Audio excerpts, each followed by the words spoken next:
శ్వాసల్లో శరీరంలో ఏకాగ్రత కంటిన్యూగా పెట్టగలగాలి. ఏకాగ్రత పెట్టడానికి ఒక స్పందన అనేది, ఒక ఫీలింగ్ అనేది మనకు కంటిన్యూగా తెలుస్తూ ఉండాలి. ఇనిషియల్ ప్రాక్టీస్లో అలా తెలిసేట్టుగా ఉండాలి. దానికోసం ఈరోజు మనం ముందుగా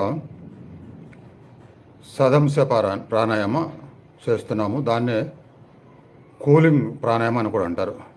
రాబోయేది సమ్మర్ కాబట్టి ఇది తెలుసుకోవడం కూడా మీకు బాడీ అప్పుడప్పుడు కూల్ చేసుకోవడానికి పనికి వస్తుంది. కూలింగ్ ప్రాణాయామం. పై పళ్ళు కింద పళ్ళు ఇలా టచ్ చేసి 2 పెదవుల మధ్య నుంచి నోటితో స్లోగా నిండుగా లోపల గాలి తీసుకుంటుంటే ఆ నాలుక మీద నుంచి గొంతులో నుంచి చల్లగా మీకు ప్రభావం తెలిసింది. చల్లగా ఆ చల్లదనాన్ని అలానే మొహంలోకి, మెదడులోకి, ఫోర్హెడ్లోకి, తలలోకి ఎన్ని భాగాలకు వీలైతే అన్ని భాగాల్లో గమనించండి అదే చల్లదనాన్ని. అలా 10 times కంటిన్యూ.